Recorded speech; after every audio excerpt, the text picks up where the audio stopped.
File item 2. It's 6. It's oh, the chair. The chair's voting aye. Yes. Hertzberg. Hertzberg, aye. That 5-2. That bill is out. File item 3. Madam Secretary, the vote count is 6-0. Chair voting aye. Hertzberg. Hertzberg, aye. 7-0. That bill is out. File item 5. Assemblymember Stone, on behalf of the Committee on Judiciary, the vote count is 4 ayes, 4-2. The chair voting aye. Hertzberg. Hertzberg, aye. That's 5-2. That bill is out. File item 6, Assemblymember Gatto, the vote count is 5-0. Please call the absent members. Leno. Wachowski. Aye. Wachowski, aye. 6-0. We'll hold the vote open. File item 7, AB 1684. The vote count is 6-0. The chair voting aye. Please call the absent members. I'm sorry. I'm sorry. File item 7 was on consent. My apologies. File item 14. The vote count is 6-0. Chair voting aye. Please call the absent members. Hertzberg. Hertzberg, aye. 7-0. That bill is out. Next is file item 16. The vote count is 4-0. Chair voting aye. Please call the absent members. Hertzberg. Hertzberg, aye. Monning. Aye. Monning, aye. Wachowski. Aye. Wachowski, aye. All right, that bill has 7 votes. It is out. The next number is file item 17, AB 2101. The vote count is 6-0. The chair voting aye. Please call the absent members. Leno. All right, we'll keep that bill on call. Next item is file item 19. Assemblymember Gonzalez. The vote count is 2-2. The chair voting aye. Hertzberg.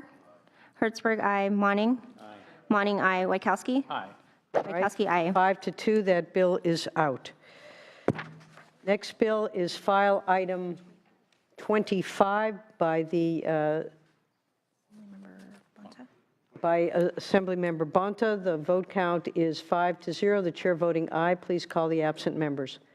Morlock. Morlock, aye. Hertzberg. Hertzberg, aye. 7-0. That bill is out. File item 26, AB 2566 by Assemblymember Nazarian. The vote count is 5-1. Please call the absent members. Leno. All right, we'll keep that bill on call, and I believe we have file item 31. The vote count is 5-0. Please call the absent members. Leno. Wachowski. Aye. Wachowski, aye. 6-0. We'll keep that bill on call. And then the last item is file item 32, ACR 120. Please call the absent members. The vote count is 5-0. Chair voting aye. Hertzberg. Hertzberg, aye. Leno. 6-0. We'll keep that matter on call. And now moving on to our next item. Seem to have lost. File item 27, Assemblymember Ridley Thomas. Pleasure to see you as Good always. afternoon. Thank you for having me. All right. Moved by Senator In Hertzberg. the interest of brevity, this bill helps to address consumer racial profiling and insidious market practice that disproportionately affects African Americans. The bill would expressly prohibit consumer racial profiling by business establishments, as is noted in your analysis, and authorize the Department of Fair Employment and Housing to enforce this act. With that, we respectfully request an aye vote. Very succinctly put. Any witnesses in support? Witnesses in opposition? I note none has been on file. There are no amendments. Any discussion by the members? All right, a motion? Moved by Hertzberg, Senator Hertzberg, before he abandoned us. I want to thank you for this measure. I think it's very important, overdue. Solid concerns being expressed and I think dealt with appropriately. So with that, please call the roll. The motion is due pass to Senate Appropriations. Jackson? Aye. Jackson, I. Morlock? Morlock, I. Anderson?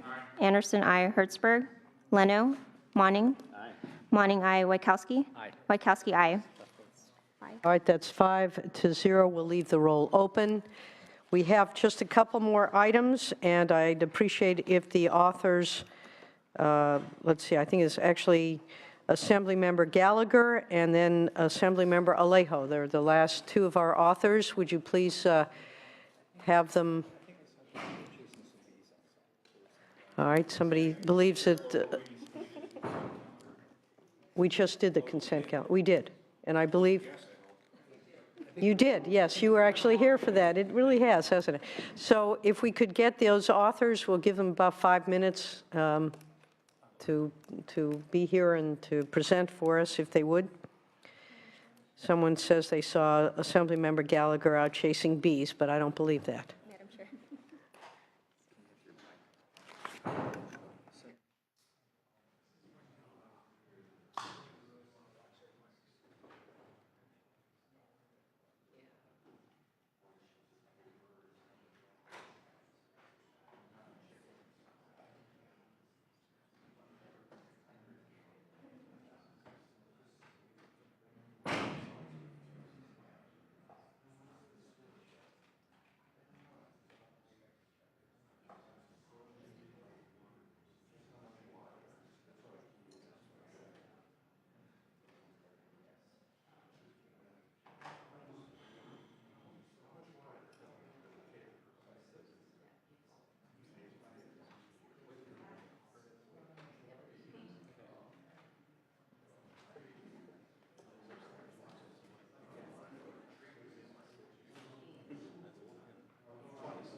For Alejo, this is file item 34, AJR 32, U.S. Supreme Court nominations.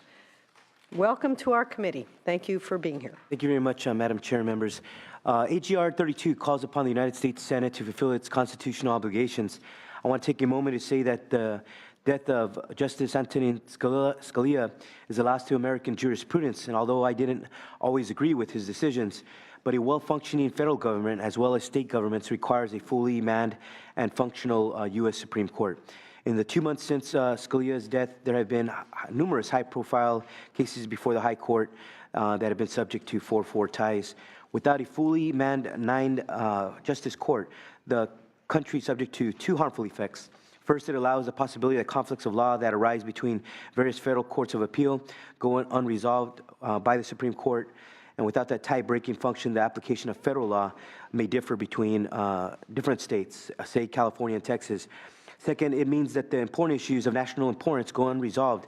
The recent Fredericks case, which was an attack on labor unions and working people, is such an example. Without the finality provided by the court, important legal, social, and political questions will remain in limbo. I want to be clear that I am not calling upon the Senate to confirm President Obama's nominee, but I would be pleased with such an outcome, obviously. But that is not what AGR 32 is about. All this resolution does is call upon the Senate to do its job. Article 2, Section 2 of the Constitution empowers the President to nominate, among other officials, justices of the Supreme Court with advice and consent of the Senate. The Senate provides neither advice nor consent when it declines to even provide the President's nominee with a Judiciary Committee hearing, never mind a vote on the floor of the Senate. With that, I respectfully ask for an aye vote on this resolution. Thank you very much. Witnesses in support? Witnesses in opposition? Discussion from the dais here? Any comments? All right. Moved by Senator Wojciechowski. I don't think in the history of American jurisprudence we've seen this situation where there's been an unwillingness by the United States Senate to refuse to even give a hearing to someone who has been appointed duly by the President of the United States, and the responsibility of the Senate is to advise and consent or reject. This, as a nation, I think we should be appalled. I know certainly those of us who appreciate the judiciary and the importance of the role of the U.S. Supreme Court, we're finding 4-4 decisions that end up leaving the lower court rulings intact, whether you like them or don't like them. This is, I think, an unconscionable situation, and I think that it is the responsibility of our government and our elected officials in Washington to at least give consideration. They can vote it up or it down. The fact that we're not even getting a vote, I don't think, and perhaps you know, Assembly Member, I don't think has any historical precedent or has any incident which would make this other than an historical precedent, and it's a bad one.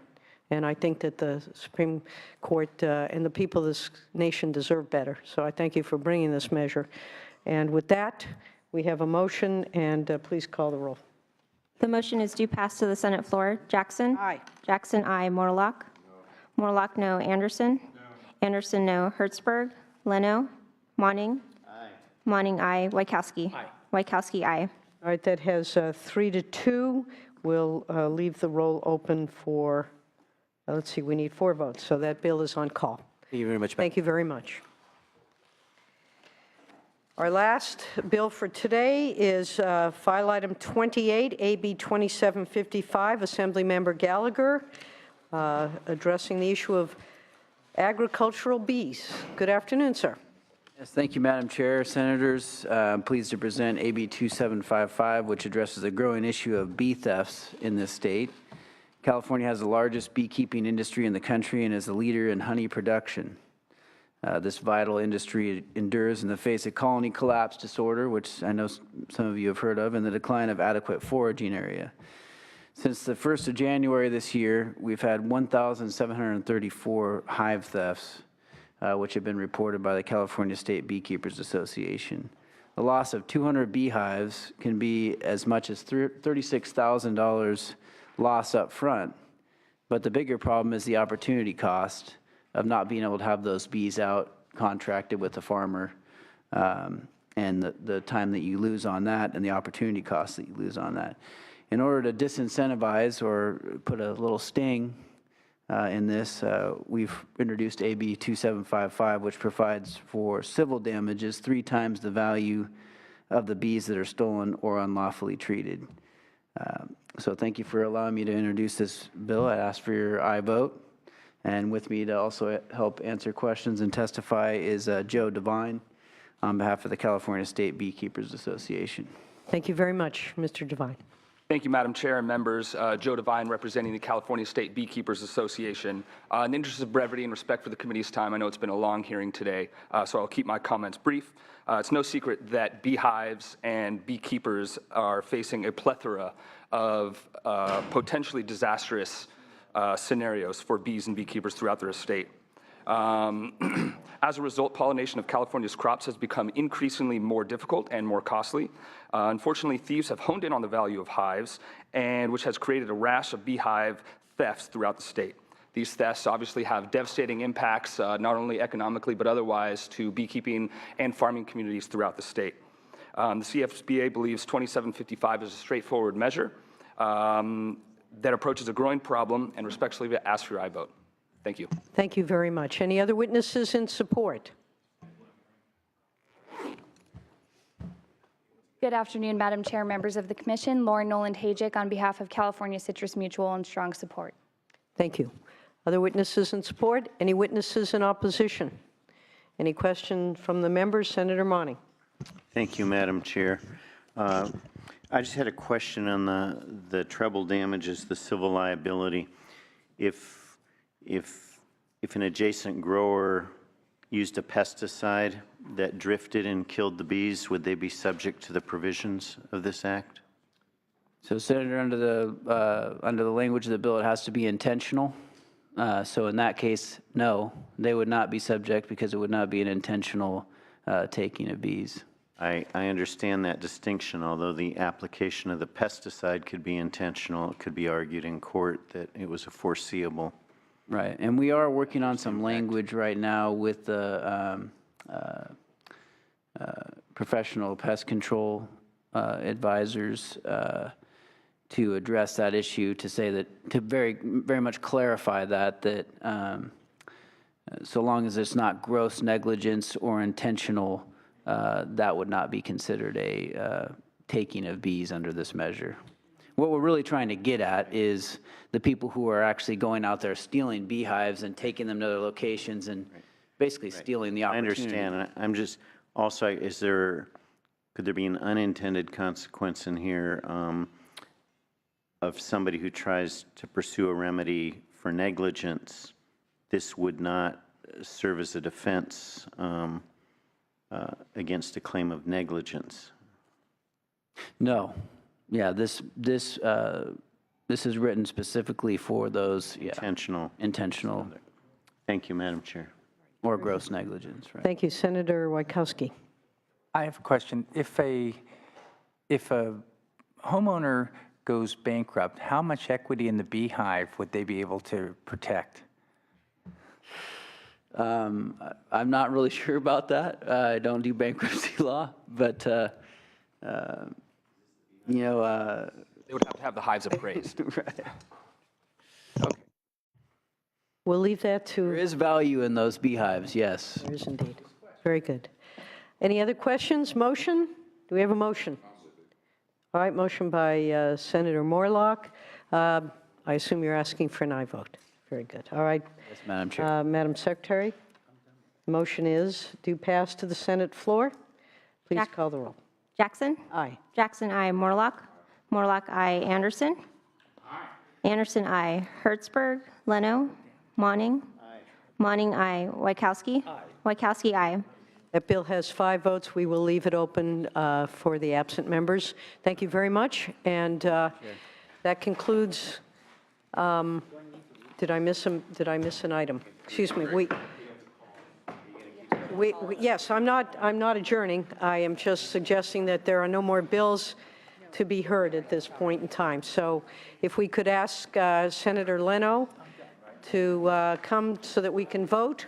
Otherwise, we have only those matters to be resolved.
All right, let's go back, if we could, to the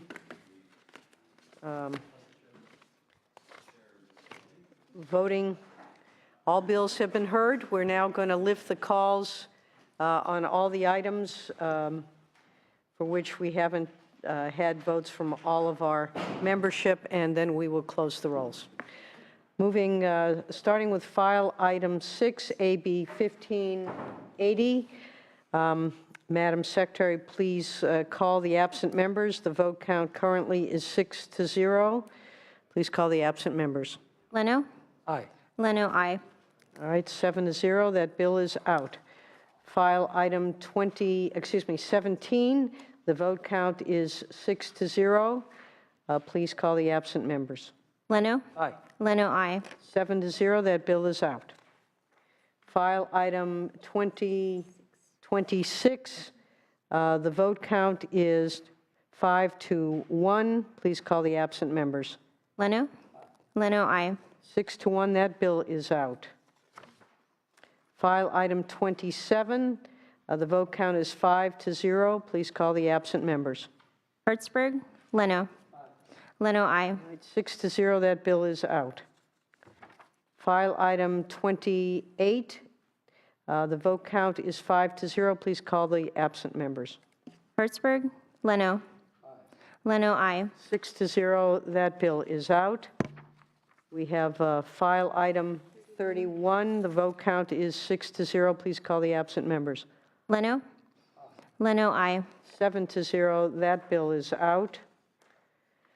File item 32, that is ACR 120. The vote count is 6-0. Please call the absent members.